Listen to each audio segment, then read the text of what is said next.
Hello, നമുക്കിന്നൊരു chikoo shake ഉണ്ടാക്കിയാലോ? അപ്പം അതിന് വേണ്ടി ഞാൻ എടുത്തിട്ടുള്ള സാധനങ്ങളാണ് വെള്ളത്തിലിട്ട് കുതിർത്ത് വെച്ച ബദാം, പിന്നെ പാല് തിളപ്പിച്ചിട്ട് ഫ്രിഡ്ജിൽ കട്ടിയാക്കാൻ വെച്ചിട്ടുള്ളത്, പിന്നെ ഫ്രിഡ്ജിൽ തന്നെ വെച്ചിട്ടുള്ള 2 ഞാലിപ്പൂവൻ പഴം. ഫ്രിഡ്ജിൽ വെച്ചാൽ തണുപ്പൊന്നും കൂടി കിട്ടിക്കോളല്ലോ എന്ന് വെച്ചിട്ടാട്ടാ ഫ്രിഡ്ജിൽ വെക്കുന്നത്. പിന്നെ 2 ചിക്കു, അതായത് സപ്പോട്ട. പിന്നെ എടുത്തിട്ടുള്ളത് ഒരു ഹോർലിക്സിൻ്റെ പാക്കറ്റാണ്. 1 2 ഒക്കെ ഇടാട്ടാ. പിന്നെ ലാസ്റ്റ് ചേർത്താൻ പോണത് കുറച്ച് പഞ്ചസാര. പിന്നെ ഒരു സാധനം ഇടാൻ മറന്നത് എന്താണെന്നറിയാം, ഈന്തപ്പഴം. അപ്പം നമ്മുടെ ജ്യൂസറിൻ്റെ ജാർ എടുത്തിട്ട് അതിൽ പഴം ഇടുകയാണ്. അതിൻ്റെ മുന്നേ ഞാൻ ഈന്തപ്പഴം ഇട്ട് കൊടുത്തിട്ടുണ്ട്. ഈന്തപ്പഴം കുരുവൊക്കെ കളഞ്ഞിട്ട് കൊടുത്തിട്ടുണ്ട്. പഴം കഷ്ണങ്ങളാക്കിയിട്ടു. പിന്നെ നമ്മുടെ ചിക്കു ഉണ്ടല്ലോ, സപ്പോട്ട, അതും തോലൊക്കെ കളഞ്ഞ് കഷ്ണങ്ങളാക്കി.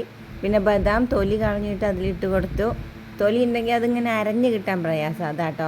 പിന്നെ പാല് കട്ടിയൊക്കെ ഒന്ന് ഉടച്ചു, അതായത് കത്തി വെച്ച് കുത്തി പൊട്ടിച്ചിട്ട് അതും കൂടിയും ചേർത്തി കൊടുക്കുന്നുണ്ട്. എന്നിട്ട് നമുക്കൊന്ന് അടിച്ചെടുക്കാം.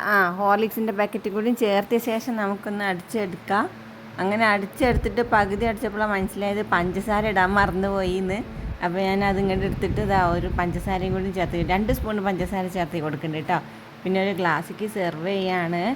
ഇത് നമ്മുടെ അച്ചൂട്ടിക്കുള്ള ഗ്ലാസ്, ഏറ്റവും വലുത്. പിന്നെ ഈ ചെറിയ ഗ്ലാസ് അച്ചൂസിൻ്റെ അച്ഛന് കൊടുക്കാനുള്ളത്.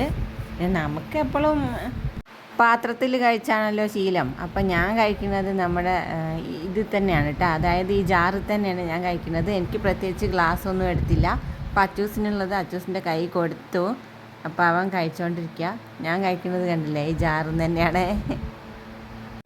എന്ത് സാധനമാണെങ്കിലും ഉണ്ടാക്കിയ പാത്രത്തിൽ കഴിക്കുമ്പോൾ അതിനൊരു പ്രത്യേക ടേസ്റ്റ് തോന്നും എനിക്ക്.